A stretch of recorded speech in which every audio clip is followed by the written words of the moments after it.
I grew basil in the garden this year. Maybe you grew some too. It's coming to the time where we need to harvest this. And I picked all of this today. And I'm going to show you how I'm going to preserve the basil for the winter by chopping it up and putting it in ice cube trays. So the first thing I'm going to do is wash it real good, and then I'm going to pick all the leaves off the stems. I just have it sitting in a vase of water right now, but all I want to really work with is the leaf itself. So after I wash it and start picking it off, I'll show you what I'm going to do next.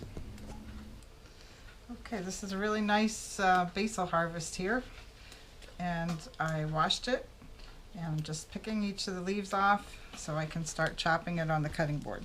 This will take me a couple minutes, but these are really healthy looking leaves, and they have a very nice smell and will have a lot of flavor later on in the winter. This is the pile of leaves that I got off of that big bouquet, so you can see it's much less than you might expect.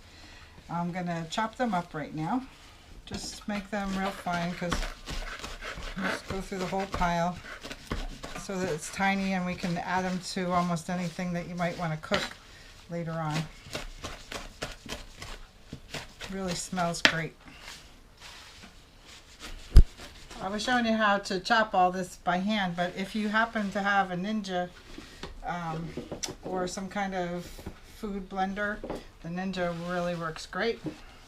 We can do this all very quick by stuffing all the leaves in here and blending it up with a little bit of water. And I'm going to add a little bit of water so the gravity of the water will help the leaves move down to the cutting blades.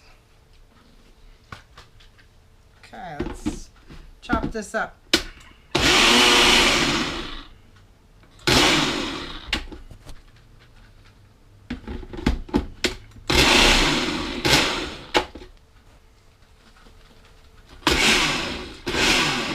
Do little pulses with this so it doesn't turn into juice, because these are powerful.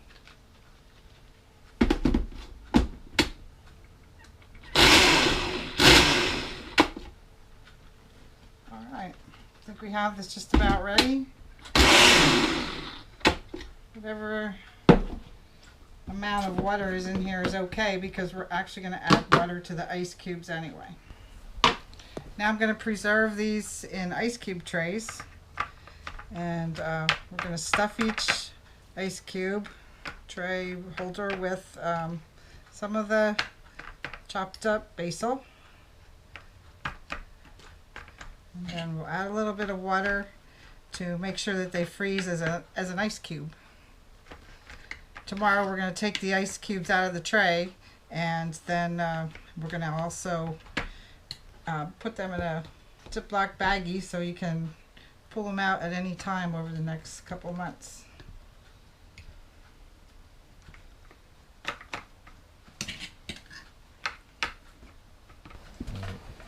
I stuffed all of the basil that I chopped into these little ice cube trays, and I'm filling it with some water to make a nice ice cube.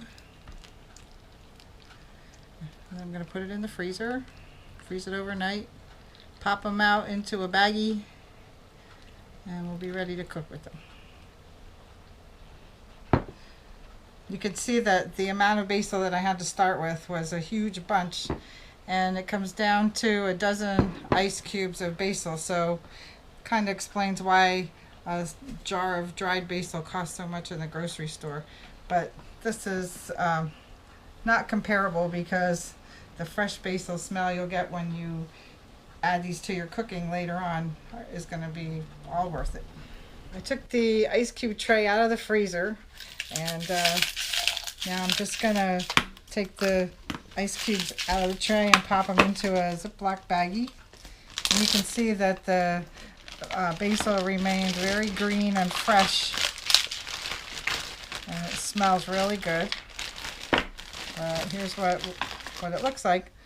And then when you're ready to cook something that you want fresh basil flavor in, just pop one of these ice cubes right into your cooking, and the water will evaporate as you cook. Okay, ready to go back in the freezer for future use. fresh basil ice cubes.